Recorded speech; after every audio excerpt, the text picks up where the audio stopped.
Ladies and gentlemen, it is with great joy and pleasure that I'd like to welcome and, in the same vein, invite to the podium to give the keynote speech the former governor of Ondo State, Nigeria. Please give a round of applause for His Excellency, Governor Olusegun Mimiko.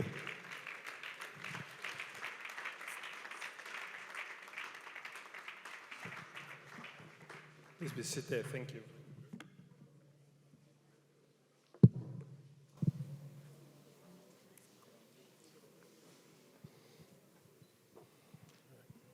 We give God the glory for this wonderful day.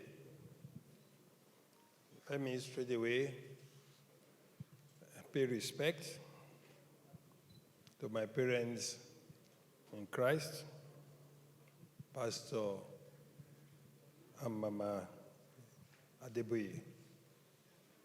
I pray to God Almighty to continue to strengthen them,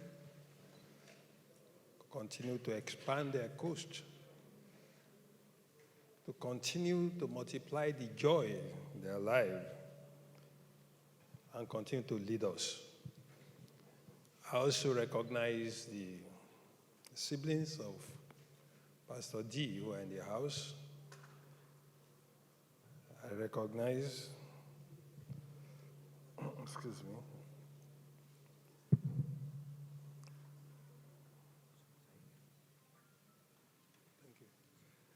I recognize the siblings of Pastor Adeboye.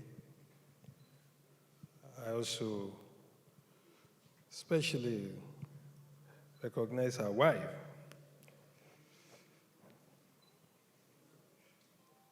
his wife, and the children.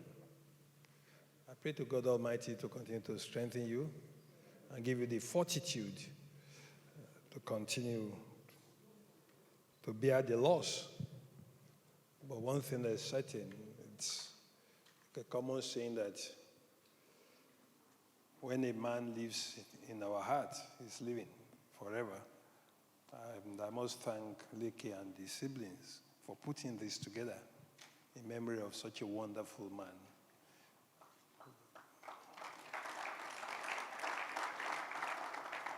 Make no mistake about it, it's not in every family you see this type of endeavor where the siblings have decided to enshrine the memory of one of them in perpetuity. I want to thank you.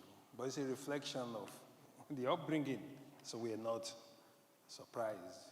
But all the same, we must salute you, we must greet you, and pray to God Almighty that this type of loss will never, never be our lot again in Jesus' name. I must also say that I'm impressed with the general theme and the trajectory of the foundation. It's about change and development. And Pastor Dari stood for that. It was very impactful, especially amongst the youth. And when you train the youth, you are talking about change, you are talking about development.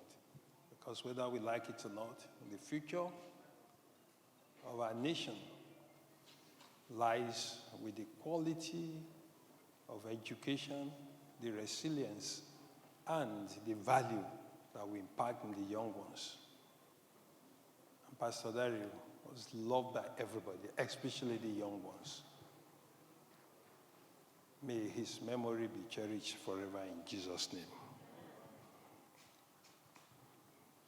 Let me also state clearly that the theme of good governance and accountability is very appropriate, especially now that we are all waiting for an incoming administration. Not a few people pray that this will be a watershed in the life of this country. Because the truth of the matter, if the truth must be told, is that we really need a lot of prayers in this country. Because when you look at all the indices of development, you will see that we need a lot of prayer. we seem to be at the bottom of every human index development. It's interesting that our life expectancy is even below the average for low-income countries. And recently, we were all privy to the statistics of the Statistics Agency that says that 133 million Nigerians, 133 million out of 220 million, are multidimensionally poor. And I can relate to that because I know that in my mind, that statistics represent our reality in this country. That statistics represent our reality in this country. We have become the poverty capital of the world. You all know that in terms of quantum of poor people. The chances that a woman would die in pregnancy is already very high here. A few years ago, India had the privilege of occupying the top position. But since 2015 or 2016, Nigeria has overtaken India.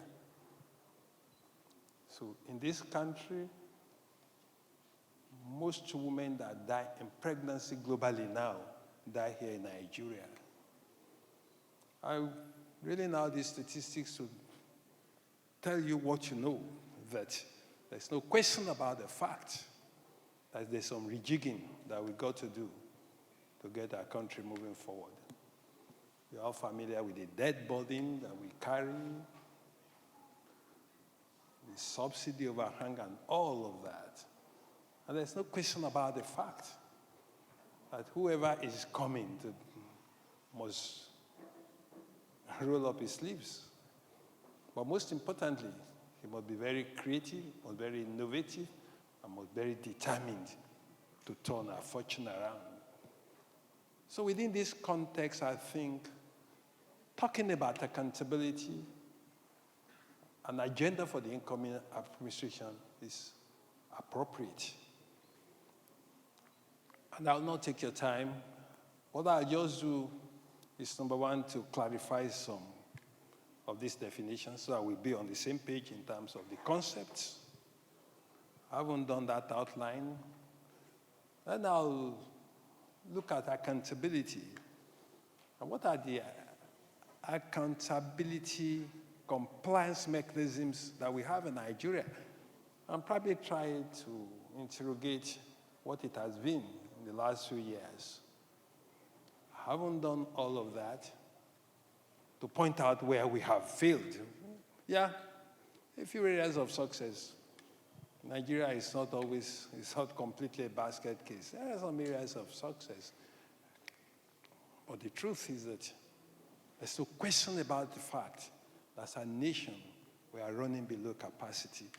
So we talk about areas of failure, then talk about what I consider as the urgent, irreducible minimum agenda for the incoming administration, so that Nigeria will remain Nigeria, united under one flag,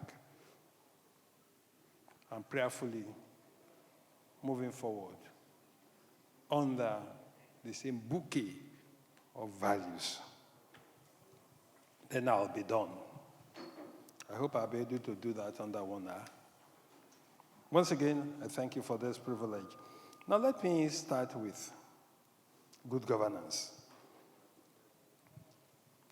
According to some political scientists, is the conscious management of regime structures with a view to enhancing the public realm. Conscious management of regime structures with a view to enhancing the public realm. It is underpinned by 5 core principles. Any organization that talks about good governance must, in word and practice, embrace these core principles. Number 1, incidentally, is accountability. Leadership integrity, stewardship, and transparency. Development studies people give an acronym which they call A-list. That's an acronym to accountability, leadership, integrity, stewardship, and transparency. According to the United Nations, good governance is measured by 8 factors, to which good governance is measured by 8 factors: participation, rule of law, transparency, responsiveness, consensus orientation, equity and inclusiveness, effectiveness and efficiency. All of these are related. But in sync with the discussion today, I will zero in on accountability. And as we move on, you will see that there's interconnectedness with all of them. Is it transparency, accountability, participation, inclusiveness, leadership, stewardship? They all gravitate around governance and accountability. And let me also say that the end result of all of this, good governance, accountability, is economic development. We want all of this to translate into development of our nation. And it's important for me to conceptually define economic development. Economic development is the creation of wealth from which community benefits are realized. It is more than a jobs creation program. It is an investment in growing the economy and enhancing the prosperity and the quality of life of citizens. I mean, you must underline that. We can't overemphasize that. Development must translate into quality of life of citizens. Anybody that talks about development in any other parlance, just talking rubbish, as far as I'm concerned. It means an improvement in the quality of life and living standards. And this must be denominated in literacy level, life expectancy, health care outcomes, level of freedom available to the people in making choices, among others. That's economic development. But the term that is commonly used is economic growth. And economic growth means, put it simply, is increase in real national income or national output, or more appropriately, expansion in the productive capacity of a nation. I will just make a little distinction. Economic growth does not necessarily mean economic development. It is very important for you to know that. The economy can be growing, but it can be captured by a small percentage, in which case the benefit of economic growth will not permeate the lives of the people. I'll give you an example. For instance, the world richest 1%. The world richest 1%, they own more than twice the wealth of 6.9 billion people. If you can wrap your head around that. The world 1% own more than twice as much wealth as 6.9 billion people. Oxfam, in the case of Nigeria, I think that 2020 or 2021. According to Oxfam, Nigeria's 5 richest men, they have a combined wealth of about $29.9 billion. This is enough to end extreme poverty at the national level. Now, that is the wealth of 5 people who end poverty at the national level. What is the point we are making? Economy can be growing without development. And I think it was Fidel Castro or somebody who put it appropriately. It says economic growth without development is the philosophy of the cancer cell.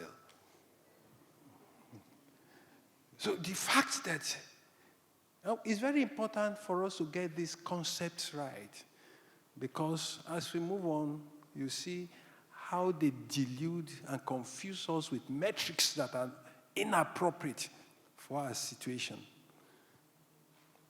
Metrics that are tools of control.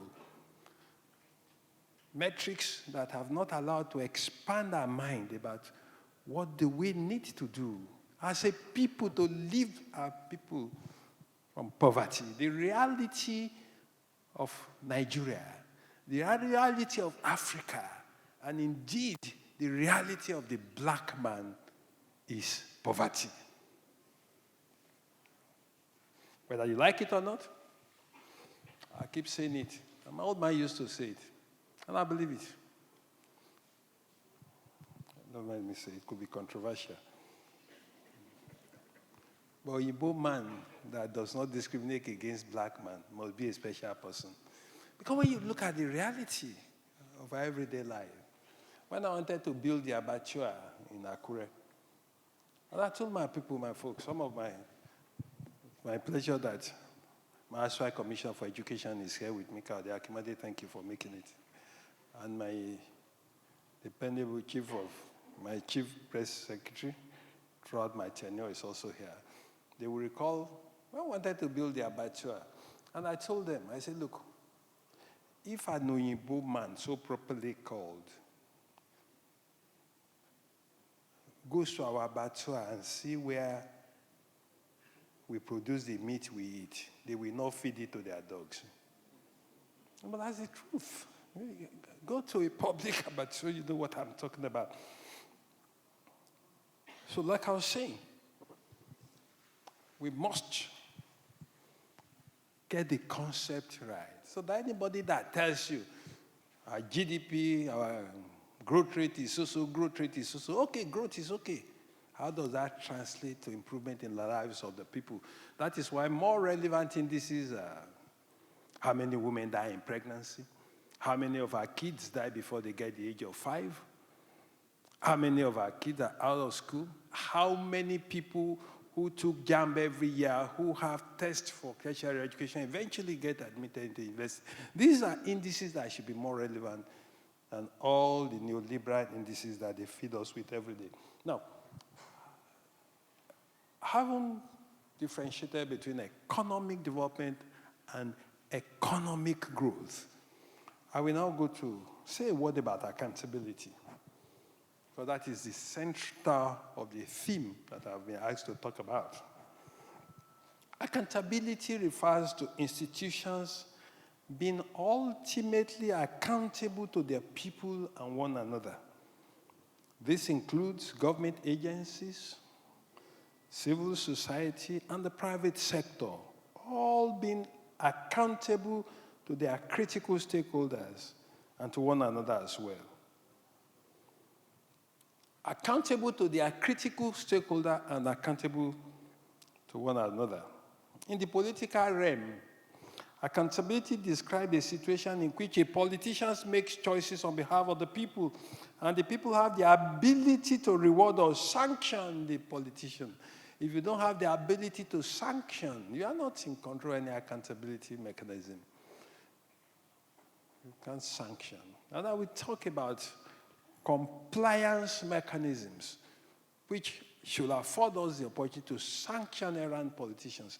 And the verdict will be out there whether we've been doing well in that regard.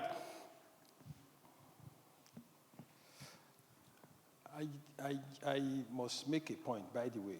I didn't remember to make the point. While economic growth is not the same as economic development, but for you to have economic development, economic growth is also very important.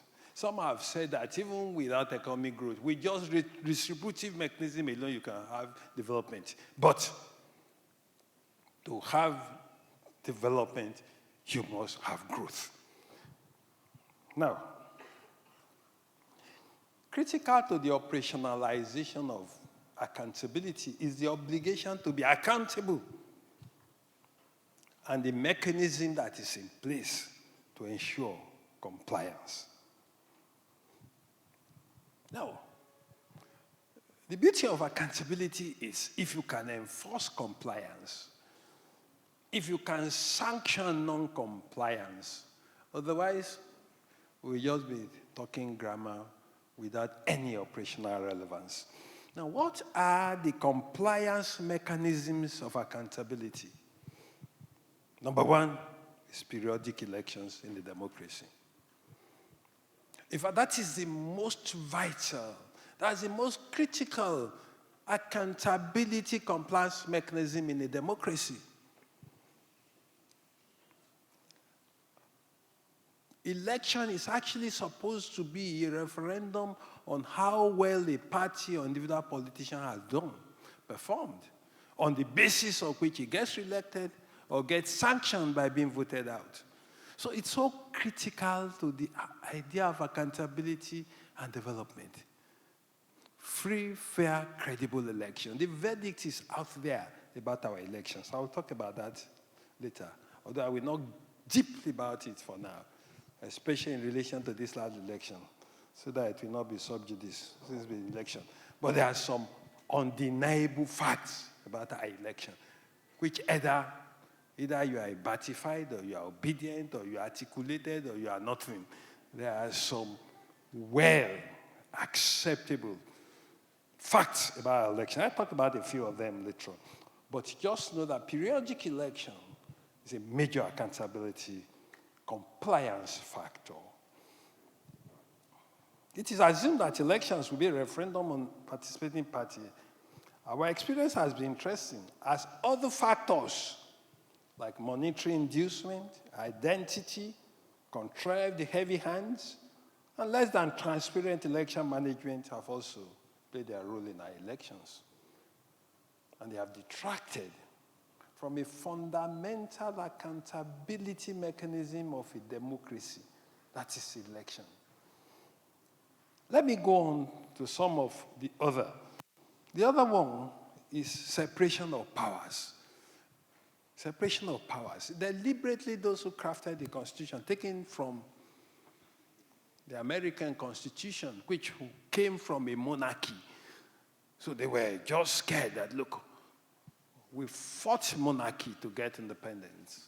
Now, we must be careful not to create a president who will be another imperial president. So there must be checks and balances. So whereas in the Westminster democracy, executive and parliament were the same.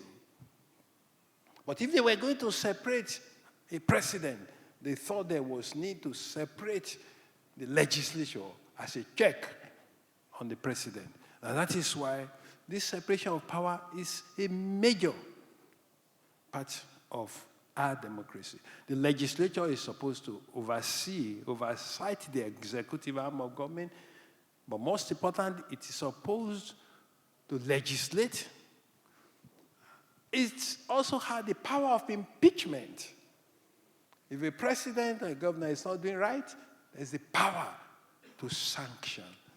And like I remember I said it, accountability, the power to sanction is very important and central to accountability.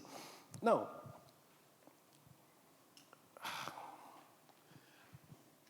the verdict is out there again.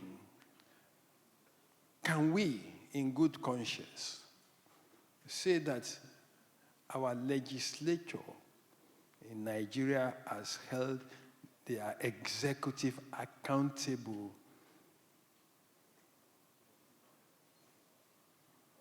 Can we say it? I'll give you an example that will help you to say yes or no. Let's look at our death body in Nigeria. I hope you all know that the president, number one, the president cannot spend 1 kobo of your money without appropriation by the legislature. He cannot. The president cannot borrow, take 1 kobo loan without endorsement of the legislature. That is why we talk budget. Budget is actually a law. It's an appropriation bill, which is passed into law. So it is the law that guides how the president spends your money. And the president cannot take one kobo without the endorsement of the legislature. Now, you all know about our debt. DMO came out recently to say that 77 trillion now debt. 29.7 or 27.9 ways and means. That is Owoti Central Bank in Gay. Am I making sense? Now, they say if you securitize it and add it to our debt, we're on 77 trillion. Then what's 77 trillion? It may mean nothing.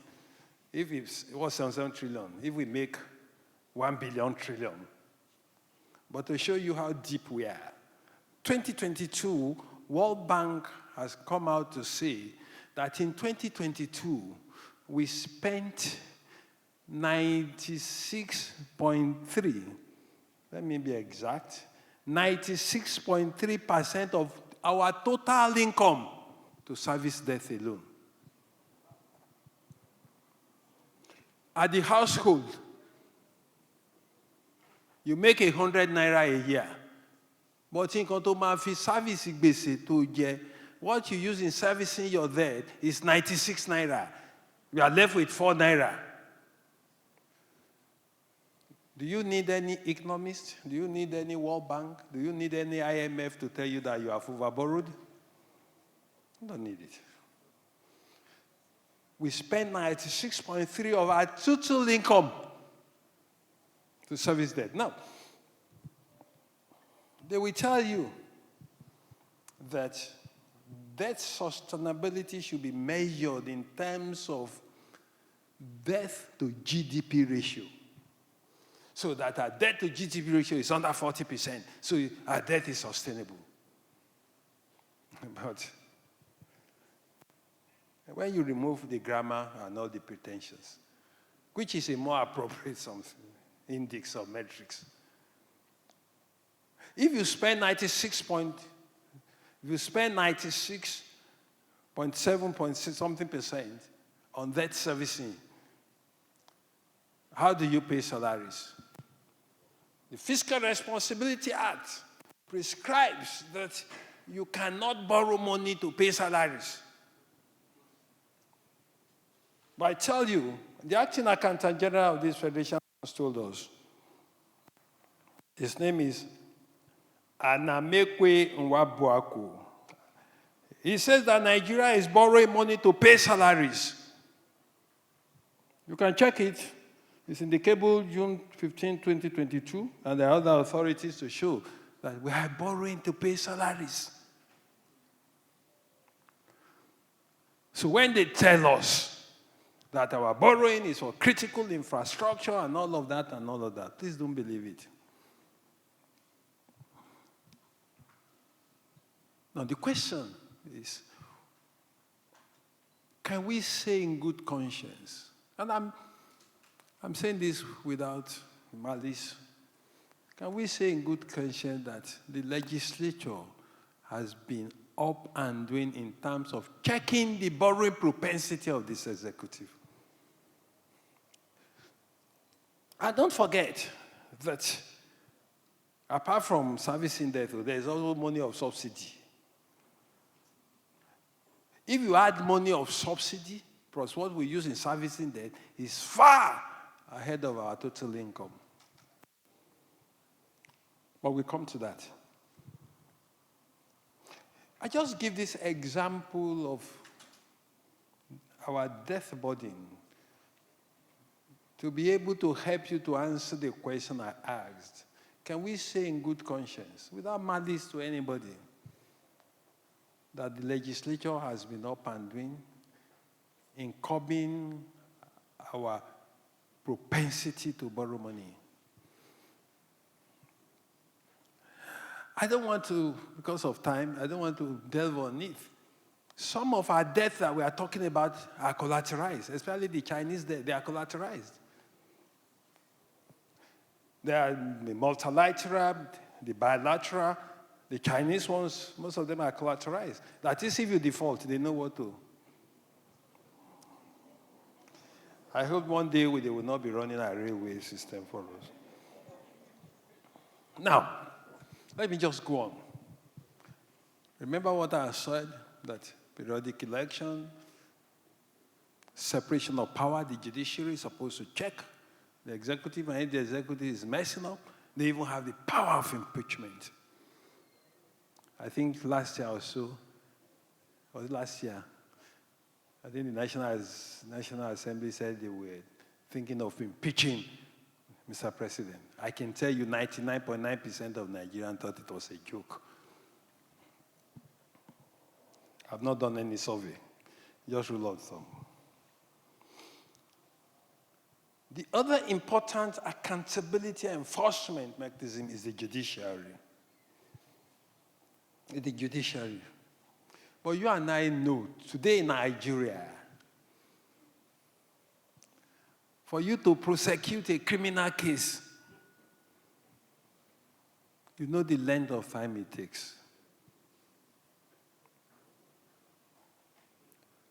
This is why you hear, 80 billion. Once it enters the court, it will be there for the next how many years? So, I'm not a lawyer. I can't pretend to know this. But there must be something we can do about rejigging our criminal code to be able to ensure that we get these cases overhauled. So that at least, if you are genuinely taken to court for a criminal case, you start knowing that, no do, 3 months, I could be in jail.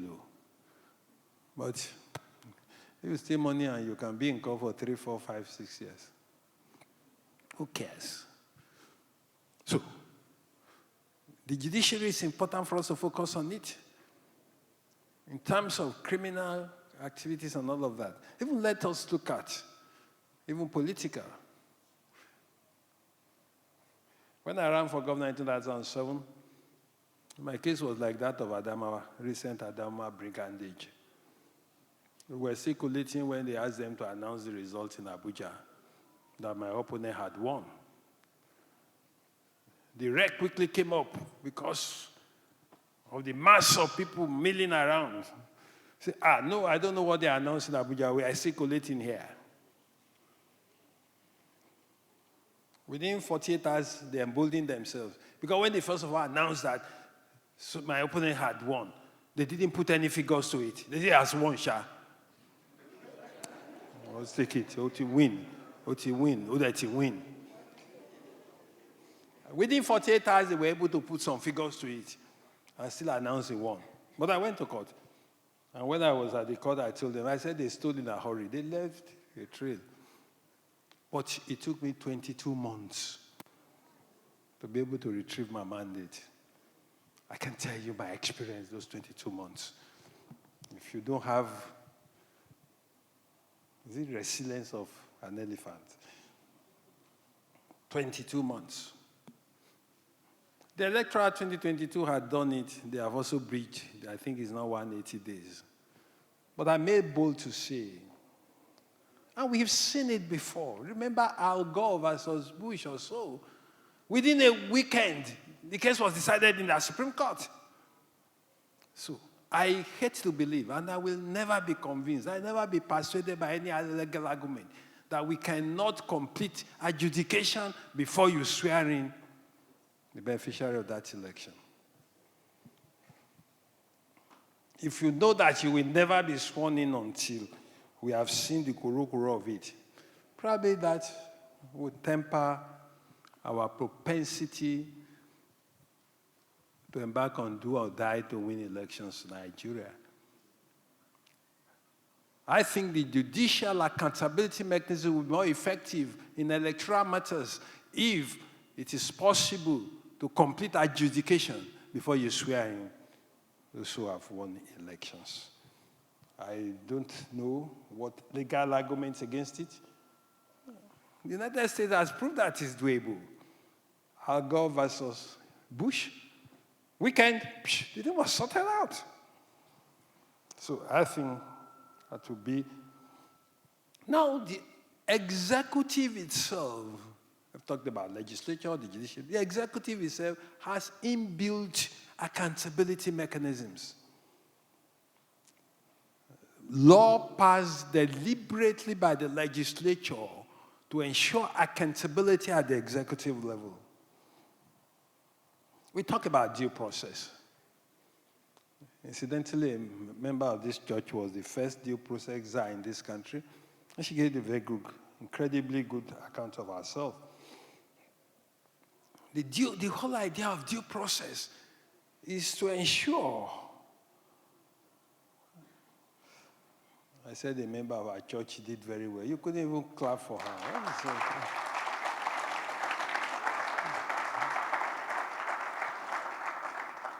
He didn't do well, we will say it, if it's not directly, in so many words. Now, the due process is solved. Due process implies that the government activities and business can be carried out openly, economically, and transparently without favoritism and corrupt tendencies. Now, let me explain. Government spends your money mostly, apart from salaries, wages, and emolument, to contracting process. Now, there is the Federal Fiscal Responsibility Act, and there's the Public Procurement Act of 2007, I think amended in 2019, which spells out the process of award of contracts. It must be competitive. How do you make it competitive? Depending on the level, you must advertise either locally or internationally in international competitive bidding.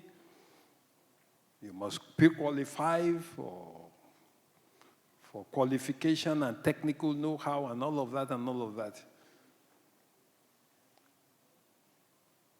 You must look for the lowest bid, especially if initially the qualification was done right. And the whole idea is to remove arbitrariness and to ensure value for money and to ensure that you get the best output with the best output with appropriate cost. It worked well, it's still working well to an extent, but I can tell you that there are many areas that need attention. I give an example. Selective tendering, where for reasons of complex technical know-how, you need a level of capacity, so you select some for tender. There's many selective tenders has arbitrariness in it. Consultancy and all of that. We need to rejig and do a lot about due process and all of that. I say the government has to farm up the tools, especially in areas of pre-qualification, selective tendering, consideration given to lowest bid, engagement of consultants, and the rest. I will talk briefly about consultants when I talk about private sector. But consultancy is one of, you know what I'm talking about. You say no, you know. The only other accountability mechanism is the media, the civil society organizations, the community-based organizations. With an NGO, a foundation like this, they also are part of the accountability compliance mechanisms in a country like Nigeria. And some of them are doing very well. some needs to do more. For example, I think SERAP is doing very, very well. Budget, and a few of them are doing very well to try and hold government accountable. Now we talk about one instrument that is very important in the accountability issue of this country, is the Freedom of Information Act. This Freedom of Information Act empowers everybody in this country, to inquire about anything government transaction.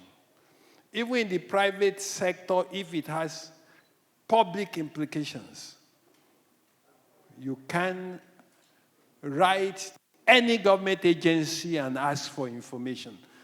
I want to know about this. I got to know that this bridge was awarded so. I want to know the details of it.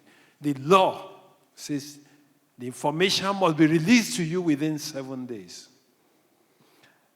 This seems to be the most profound accountability legislation in the history of this nation.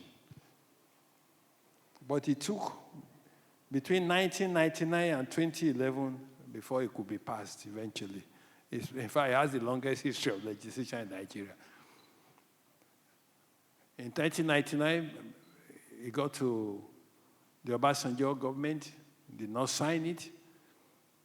When, at the expiration of the life of that legislature, they continued until 2011 that Jonathan signed it. And guess what? Jonathan's last day was May 29. He eventually signed it May 28, 2011. Why? I don't know, but...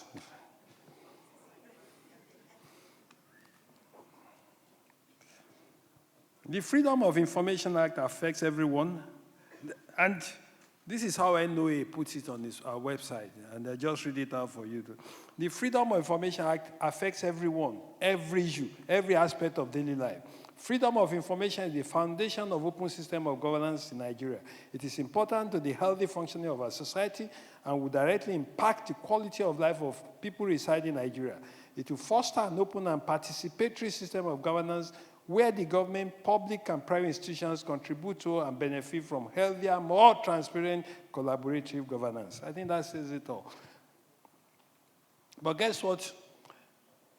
I think in 2020, there was a small study that was done by somebody with them, I think, in collaboration with Premium Times. And how did they do it? They just wanted to know how this Freedom of Information Act has actually performed. They distributed over 600 Freedom of Information requests to federal ministry, department, and agency. They deliberately picked some agencies and 600 requests. Only 30% of such requests were effectively treated. That tells you the story of how effective. Those were people who actually deliberately went out, but only 30% results they got. And what are the challenges? The number one is political will. The right to an MGA, they respond, this is good, but you have to take the permission of the governor, or you must take the permission of the president, or you must, all manners of tricks. But at times, genuinely, the information you are looking for, because of the lousy record-keeping culture that we have, they cannot even retrieve the information. I will talk about information digitalizing our operations later on in the course, if I still have time. Poor record keeping. Then, lack of domestication or creation of similar mechanism at the subnational level. The FOI is a federal law. And some of us who are finicky about federalism, at the state level, you have to pass the law or you domesticate it, otherwise it will not be applicable. Good escape route. More than 16, 18 states are yet to domesticate FOI in Nigeria. Then lack of adequate knowledge and adequate sensitizing of the people themselves and the MDA people. But most importantly, for FOI to work very well as a accountability factor, the CSOs, media, they must take on activism mode in this regard. Martin Soloja in The Guardian himself, the editor-in-chief, believes that the act has not helped anything, not because it is not useful, but because reporters generally are not serious about using it. And I can also say not only reporters, NGOs. Budget is trying. I'm sure if they request for 100 pieces of information, probably they have 10 or 15. But people must know it's the right to know. And the more we use it, the more we put pressure, the more we get it. It is a very important accountability mechanism that we must. Let me just talk about people. What are your responsibilities as ordinary folks in all of this? The private sector first. Because of time, I'll just say the private sector. We have to visit dubious consultancy fees and projects, subversion and non-compliance of their own professional code. There's a building code in Nigeria. Ask people in the built industry what is the level of compliance. And that's why our buildings are falling off the skies. So it is the professionals in the private sector must also be accountable. They must be accountable to us, but they must be accountable to the ethics of their own profession, to the rules of their own profession. Auditors, accountants, all of us must be accountable. Now, in terms of individuals, you must pay your taxes, an accountability factor. Avoid political violence. Don't sell your votes. You must reduce demand on your political leaders. But this is important, understanding the responsibility of political leaders. If in Nigeria today you randomly pick 100 people and say, what is the duty of the legislator? He says it's for empowerment. So this is why you see a legislator who could actually stand against a law that will benefit the people, but gets home and sink a borehole and put some wretched solar light, then people continue to say, who perform? Because they don't even understand that the primary law of the legislature is to make laws. Not the so-called empowerments, where they put people in the sun and put hair dryers and God-forsaken motorcycles, and they say they are doing empowerment. If people don't know, how can they hold them accountable? So it is very important for people to know all of this. Now, I will say a word on leadership for lack of time. It is right that all the factors and operations of good governance rest mainly on leadership. Leadership drives good governance. As a concept, leadership speaks to the capacity to influence, to inspire, to rally, to direct, to encourage, to motivate, to induce, to mobilize, to activate others to pursue a common goal, while maintaining commitment, momentum, confidence, and courage. Therefore, leaders in any group, they refine, they reflect, they reconstruct acceptable and agreeable standards of development. Strong institutions are important, but within the context, and please, I want you to listen to this very well. Strong institutions are important, but within the context of near imperial presidency and our general state of impunity, I wish to state clearly that the role of leadership cannot be overemphasized. People have said, I think it was Obama who came to Ghana some few years and said, what Nigeria, what Africa needs is strong institutions, not strong leaders. And I say, foul. It is leadership that builds institutions. I have hastened to say this. In a chicken and egg position, I will say leadership comes before institutions. And anybody wants to. Because we said, look, it took just one outlier, Donald Trump, to know that America, to so their so-called strong institution can be shaken. As a matter of fact, when Biden was sworn in, he said, our democracy is fragile. It's American democracy. That's power of leaders. What's Singapore without Lee Kuan Yew? What's American democracy itself without the Madisons, the Jeffersons of this world? Or South Korea without Park? Malaysia without Mahathir? So, a lot rests on leadership. And that's why I would have learned we must. All of you, you must go into activism mode. Ask questions, because the leaders can destroy 200 years of democracy, like America has demonstrated.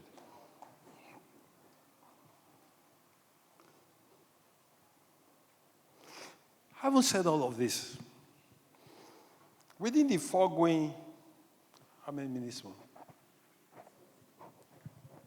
5. Okay.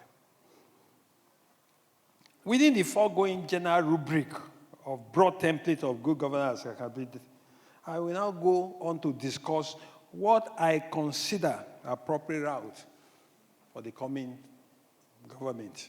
I've talked about how we sabotage accountability mechanisms and all of that, so you know the answers to all of that.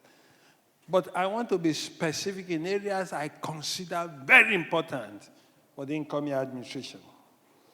For me, the greatest accountability challenge before the incoming administration is uniting this country.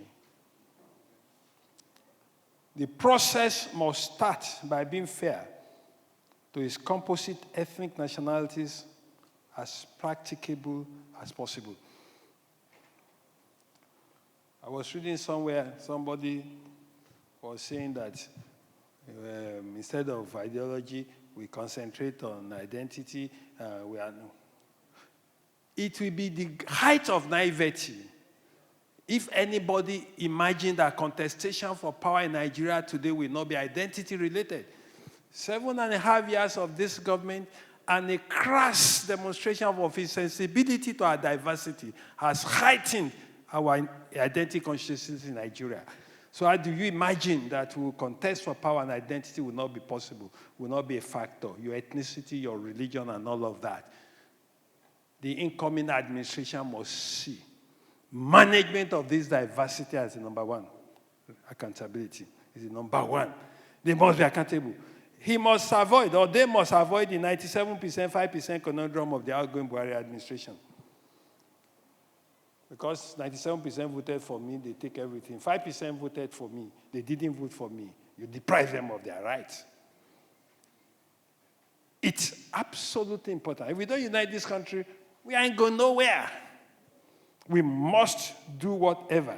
The deliberate effort must be made to make the public space more inclusive so that those who feel genuinely alienated can be brought back into the mainstream of our governance process without in any way compromising quality. You must be inclusive. The centrifugal forces that are trying to pull this country apart has grown in strength. We deny it at our peril. And let me just say this, and this is very important. Anybody that denies the importance of diversity in a multinational, multi-ethnic country like Nigeria, cobbled together for the interest of the colonialists, doesn't know what he's talking about. Look at Africa. All the conflicts in Africa, from the Horn of Africa, all through, even the one of two generals in Sudan, all of them have a substructure of ethnic competition. Every one of them in Africa. Look at Ethiopia. Ethiopia used to be the poster boy of growth and development. See what it has become. Because they have not managed their diversity right. Rwanda.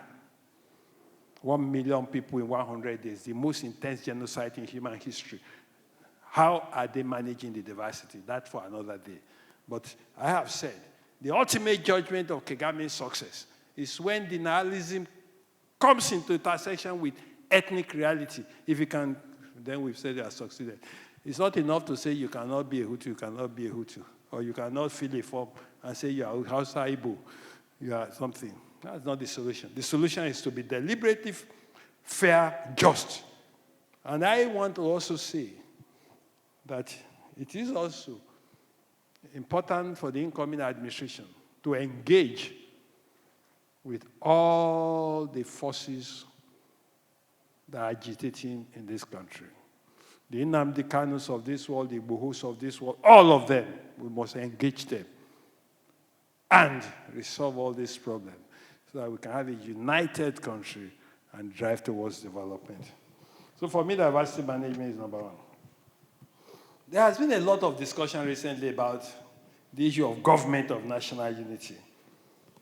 The incoming administration says, no, We don't believe in government of national unity. We believe in government of national competence. The argument has been interesting and useful. Perhaps representing the polar ends of the argument have been those of Kayode Fayemi, governor, an APC chieftain, and Tanko Yakasa, a prominent elder statesman. I'll just give you what they said. Dr. Fayemi said, 1st of March Punch, that the president-elect, Bola Tinubu and APC, to seriously consider a government of national unity, given the excellent performance of the opposition political party, noting that in this historic election cycle, there is no victor, no vanquished. This is not a time for triumphalism, but a time to celebrate the resilience of ordinary Nigerians with sobriety. The following day, the 2nd of March, in the Punch, Alhaji Tanko Yakasai, another statesman, disagreed, saying he will not suggest that the incoming government should run a government of national unity. His reason?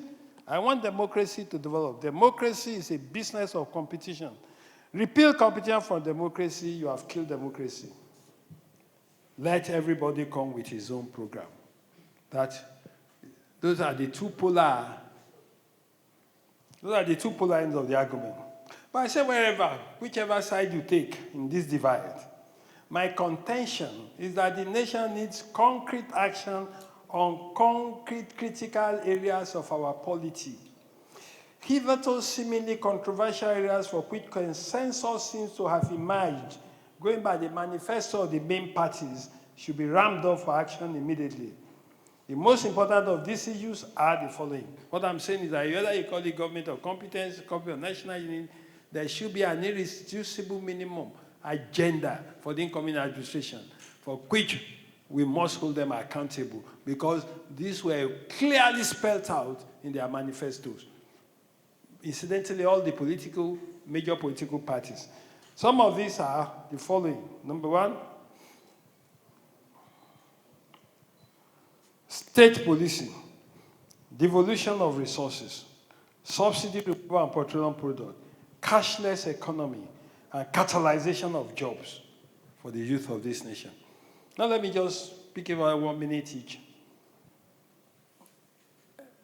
Apart from uniting Nigeria, the accommodation must secure Nigeria.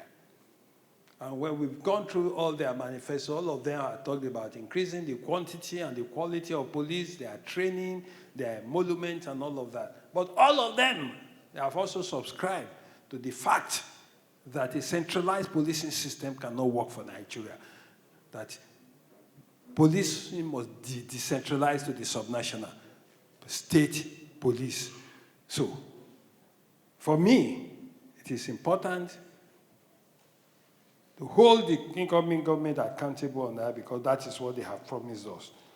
The incoming administration must immediately put in motion the instruments to actualize subnational policing, on which operational modalities, tons of ideas have been generated, not less in the 2014 confab or even in the APC True Federalism document itself. Devolution of resources, all of us also agree that we must devolve resources to the subnational and also hold them accountable.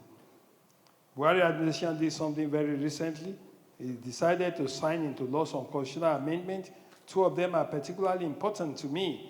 Number one is removing railway from the exclusive list to concurrent list, and also power generation, power transmission, and power distribution, also concurrent.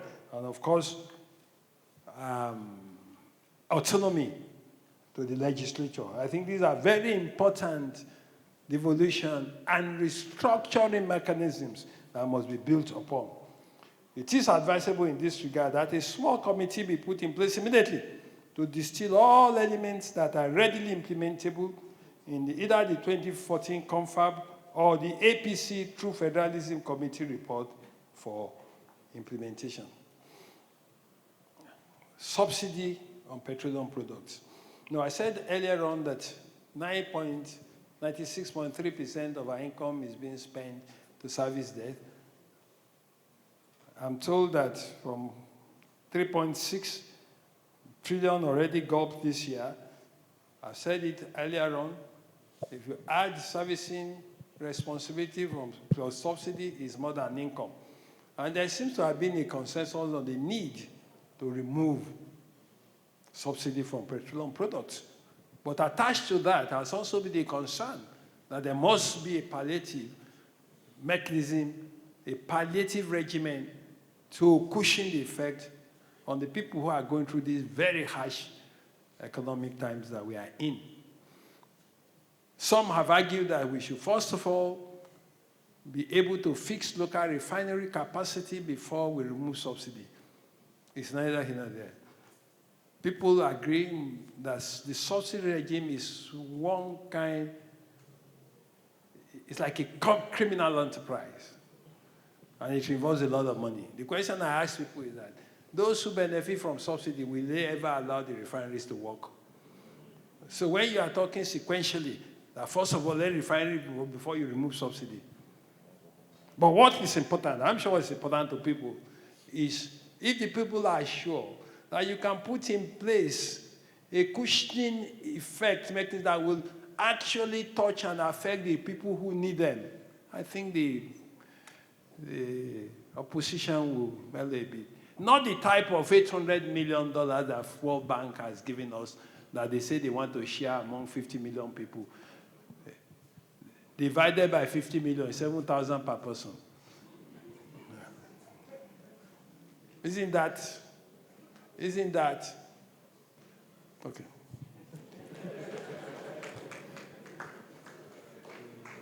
Any government that does that cannot be the most creative government that we're talking about. I know what 800 million can do if it is properly applied. At times, yes. Let me boast a bit, because I have boasting rights in some areas. I have bragging rights. Look, just an example. For the duration of my governance in Ondo State,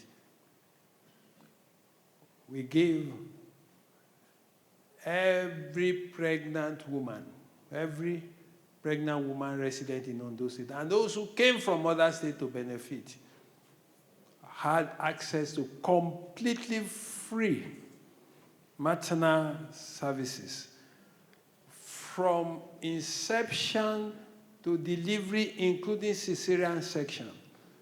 And we have the best outcome. Everybody can talk about it.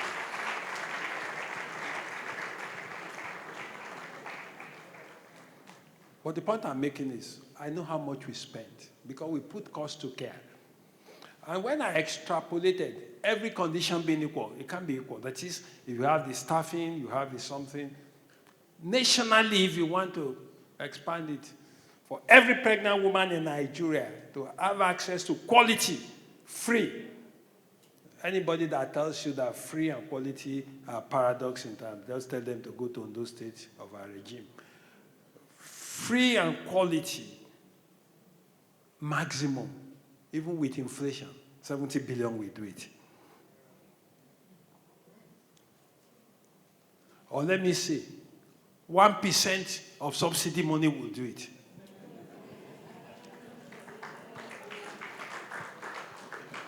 So what I'm saying is that I'm not sure that those who are opposed to removal of subsidy don't know that it's a criminal enterprise. But they are worried about the effect. If suddenly tomorrow you say a liter of petroleum PMS is 800 for people who cannot even feed now. But if we put in place this cushioning effect, data-driven, not the cushioning effect of feeding puppies during COVID, data-driven. No, these are very serious issues. Data-driven. Look, if you know what data can do for us, now we take BVN for granted. Can you imagine the banking sector before BVN? A criminal on this camp, we have accounts in all the banks here, and nobody will be able to trace anything. So if we leverage on data, we can actually put in place cushioning effect. They've done it. India has done it. India, when they wanted to promote household gas, because they have digital identity, They have mobile communication penetration. They have digital payment system. It was easy to reach everybody. Am I talking grammar? In Ondo State, in 2012 or so, when there was food inflation, and we said, look, we must do something. But because we had developed what we call Adeboye, which is the most versatile multi-application digital card ever developed by man, with 40 applications. Just with our card, we were able to reach 300,000 households in 3 weeks or so. Because once you take our palliative and we swap your card, you cannot use that card any other place. And we did it. Homegrown, completely. So what am I saying? We must be creative and innovative about palliative decushioning effect.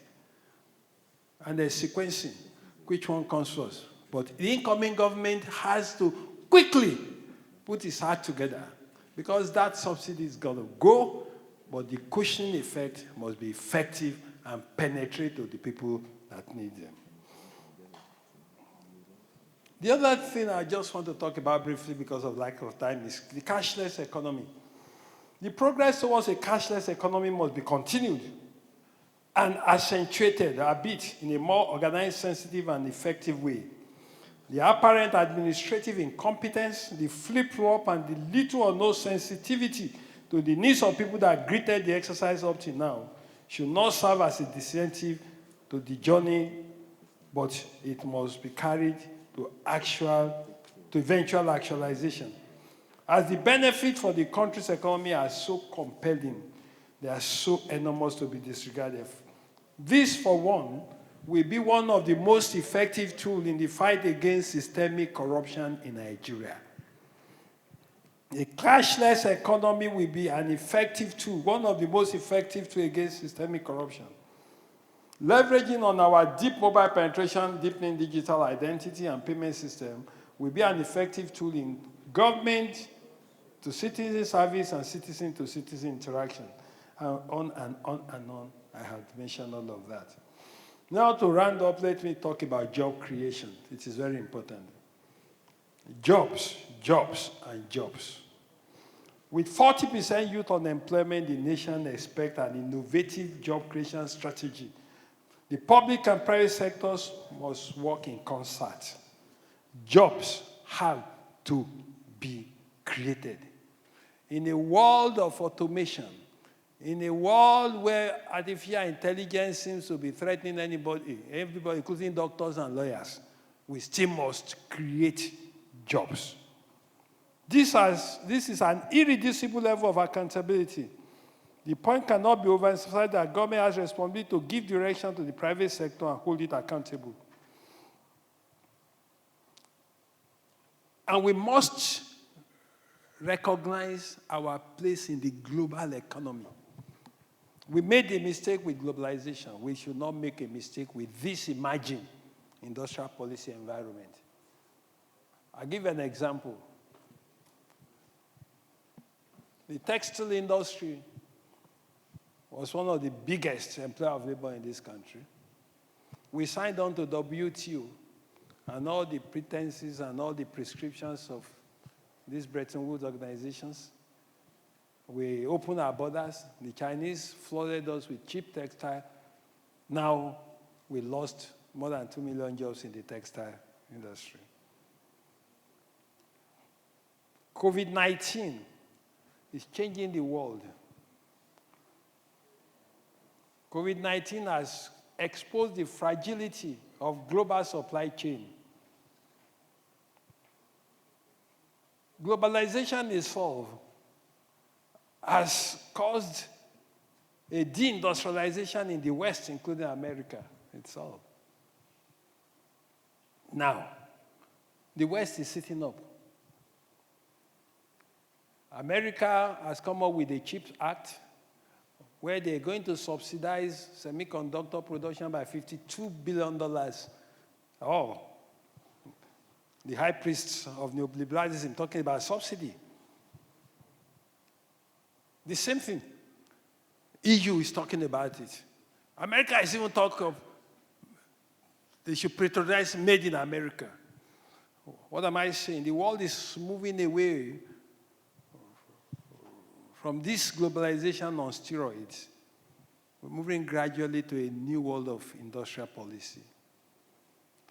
And we must be conscious of this new movement. If not, we will be stuck in our neoliberal dogma. And again, the world will pass us by again.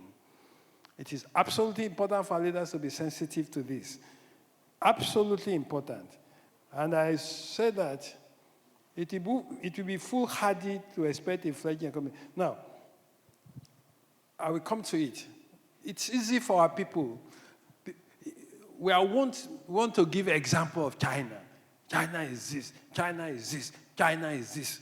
But we have not talked about how has China done it. How? China leveraged its advantages. Size, market size, number one. Communist discipline. Cheap labor. And because they know about corporate greed in America and the West, for you to have access to their market, they had to expose them to their intellectual property. So they stole their technology. And manufacture, iterative manufacture, they perfected it to the extent that today, even in quantum computing, China is leading 5G. They leverage on this. So any leader that says China, China, China, what are our own advantages? Number one, this incredible mass of young people, creative, resilient, thirsty for knowledge. What are we doing to them? 8 months, universities closed down. We don't give a damn. We talk about hoodlum. We seem bent on hoodlumizing a whole generation. We're not thinking of any advantage. Recently, I was discussing with my friend. We set up the first full-fledged medical university in West Africa in Ondo State as governor. 7 years down the line, they are graduating their first set, 32 of them. And people have come to me to congratulate me. I say, thank God. Well, you know what? Out of those 32, 30 of them are already preparing to leave this country. And the question I ask myself, some of my colleagues are here. They know all the thinking, all the thoughts, all the sleepless nights that we put into it. 30 of them are leaving. We have no answer to the Japa phenomenon. And we talk China, China, China.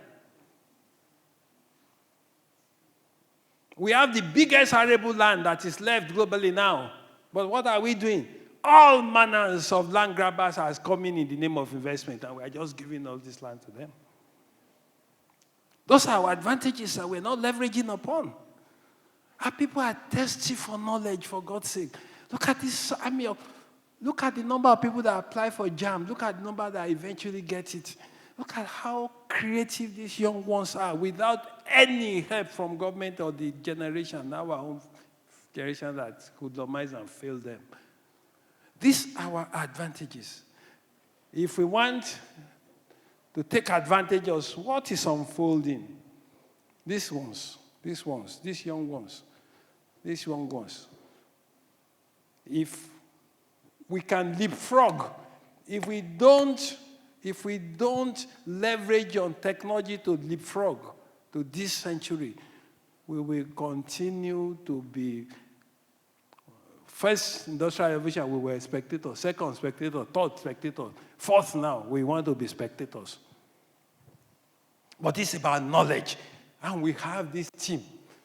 Let us deliberately leverage on our advantages to be able to leapfrog development, to be able to create jobs and all of that. We cannot leave our economy in the hand of an invisible market. There is nothing so-called. Our economy must be deliberate, planned, and driven by government. Our industrial policy and our financial policies must shake hands. If power is our problem, the financial sector must commit to it. Deliberate government policy. You cannot allow our economy to just drift and drift. And I try to say, to summarize this, I love acronyms. I say for Nigeria, we must plan and target. We must target. The Chinese targeted 5G. They targeted quantum computing.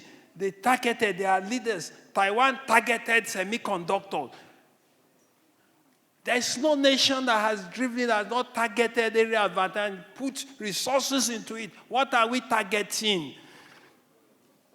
We have sunshine the year round, yet we import solar panels from countries who don't have sunshine more than once or twice in a year. Cannot finish a solar panel. Graphite and some other. We have our advantages. We have lithium. We have nickel, we have cobalt, we have all these exotic advantage for the next generation of electric cars and all of that. What are we doing? We are allowing them to cut away all this raw. Raw, because we are a liberalized, civilized country.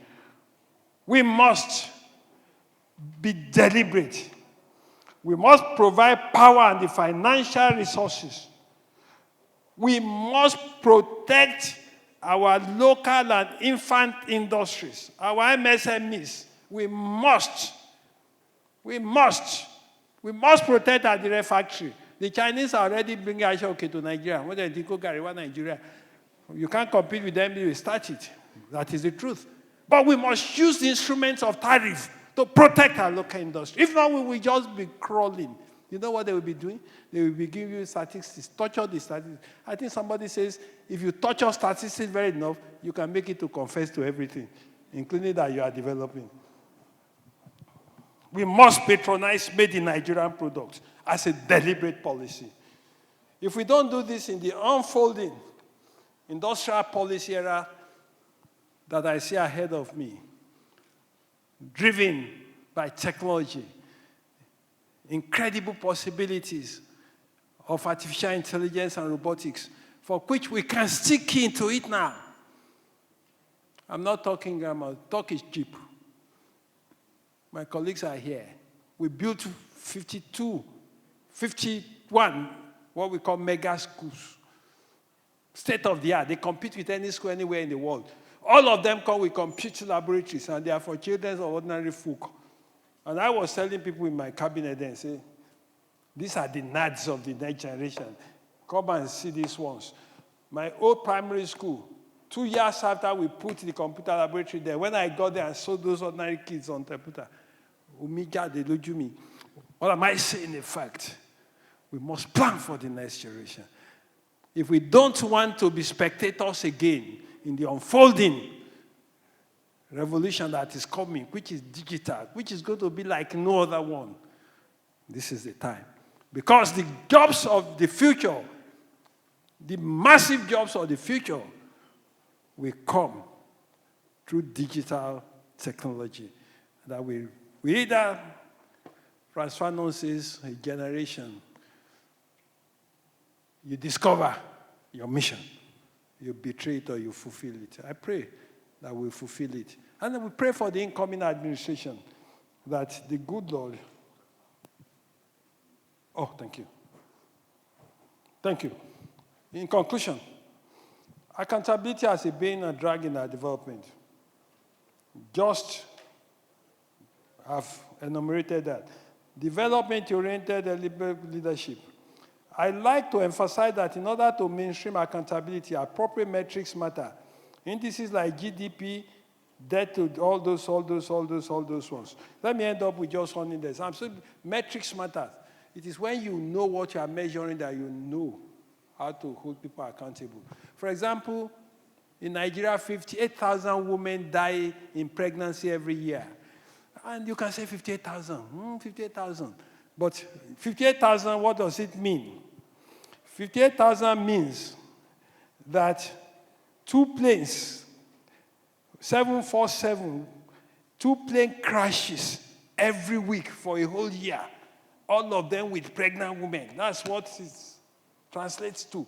If you never begin to see all of these indices in that light, you will not know how to hold your leader accountable Why are people dying in pregnancy? Why is it that 1 out of 5 child in Nigeria, 1 out of 5 children die before they get to age of 5? These are the type of indices we must promote. Grant me the indulgence to say that why it's important to get leadership right, the people must, through its community-based organization, develop the activism mode. We continue to look up to and continue to pray to God Almighty for enlightened, fair-minded, and empathetic administration, one that will build a united, prosperous nation where no one is oppressed. This is in sync with the biblical injunction rendered by King David in 2 Samuel 23:3. Thus, the God of Israel said, "The rock of Israel spoke to me. He that ruleth over men must be just, ruling in the fear of God." May God help our nation. Thank you.